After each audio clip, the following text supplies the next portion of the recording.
עקריות רגילות וגם הרקים קטנים. עבודה.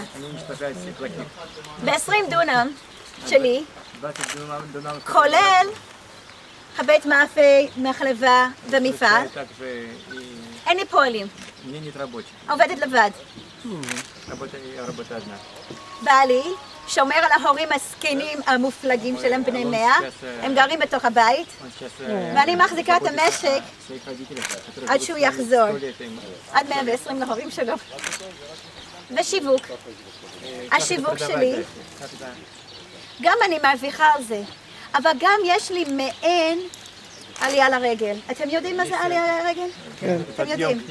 כל חקלאי שהוא יודע, הוא רואה את הפירות הראשונים, הוא מביא את זה לבית המקדש, הוא מביא את זה לפני הכהן, והכהן ניזונים בזה, והוא מלמד תורה לעם ישראל. אני מרגישה קשורה לזה. אני ממתינה, מחכה, שיבוא בית המקדש, ואני אקח את הפירות הראשונים. מה עושים? מייבשים את הפירות. מייבשים את הפירות וככה אני עושה.